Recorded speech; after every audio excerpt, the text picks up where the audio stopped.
Subscribe to our channel by clicking the subscribe button. Click the bell button and enjoy the latest uploads from our channel. Now see question 14. Question is using properties of determinants. Prove that ये जो determinants है इसे prove करना है 9y² into x plus Y की. अब easily हम prove कर सकते हैं क्योंकि इस तरह के क्वेश्चन जो है पहले भी एग्जाम में आ चुके हैं और एनसीईआरटी से क्वेश्चन लिया गया है आपकी टेक्स्ट बुक से. आप डिटर्मिनेंट को एक से रिप्रेजेंट कराइए. Now x plus 2y x plus y x plus y x plus 2y ये आपका थर्ड कॉलम, सेकंड कॉलम और थर्ड कॉलम है x plus 2y x plus y x. अब आप इस डिटर्मिनेंट में चाहे तो तीनों रोज को ऐड करा लीजिए या तीनों कॉलम्स को ऐड करा के लिख दीजिए, सेम आएंगे. मैं यहां पर अप्लाई करता हूं C1 में C1 plus C2 plus C3. जब आप ये ऑपरेशन लगाएंगे C1 के अंदर तो आपको क्या मिलेगा x प्लस वाई. अब कॉलम थर्ड में से x प्लस 2y आएगा. Second column x plus y as it is, x as it is, x plus 2y as it is. Third column भी आप लिख लेंगे as it is.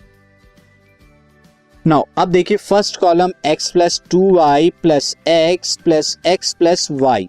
Now next one x plus y x plus 2y plus x. अब आप यहां पर C1 के जब एलिमेंट्स को ऐड कराएंगे तो आपको 3x और 3y मिलेगा. तो मैं यहां पर लिख देता हूं 3x प्लस वाई. 3xy को 3 कॉमन लेके यहां पे भी 3x प्लस वाई और यहां पे भी 3x प्लस वाई आएगा. नाउ अब आप x plus y x plus 2y x plus 2y x plus y x ये आपका एज इट इज आ जाएगा. अब आप देखिए यहां से आप क्या करेंगे, C1 में से 3x प्लस वाई को कॉमन ले लीजिए तो आपको मिलेगा 3x plus y 1 1 1, then x plus y, then x plus 2y, then x plus 2y x plus y and x. अब आप यहाँ पे सिंपल एक ऑपरेशन लगा दीजिए. R1 के अंदर तो R1 माइनस R2 और रो 2 को लिखिए आप रो 2 माइनस रो 3. इस तरह से आप लिखेंगे क्योंकि आप देख रहे हैं कॉलम C1 के एलिमेंट 1 1 आ चुके हैं. तो अब इसके बाद यही आप इजीली लगा कर निकाल सकते हैं. R1 क्या आएगा, R1 माइनस R2 यानी 1 में से 1 जाएगा 0. x प्लस वाई में से x जाएगा तो y बचेगा. x प्लस 2y में से x प्लस y जाएगा तो y बचेगा. सिमिलरली यहाँ 1 में से 1 जाएगा 0. x में से x प्लस 2y जाएगा तो minus 2y. x plus y में से x जाएगा तो y and then 1x plus 2y और x. Third row as it is.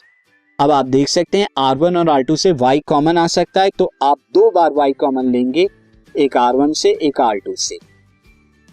आपको क्या मिलेगा 0 1 1 0 minus 2 1 and then 1x plus 2y and then x. अब आप क्या कर लेंगे, कॉलम C3 के अलोंग जब आप इसे एक्सपेंड करेंगे, एक्सपेंड अलोंग C1 के अलोंग आप एक्सपेंड कीजिए तो आ जाएगा 3y² x प्लस वाई. जब आप एक्सपेंड करेंगे तो आपको क्या मिलेगा, यहाँ पर 1 इंटू 1 माइनस 2 इंटू 1 ये आपको मिलेगा.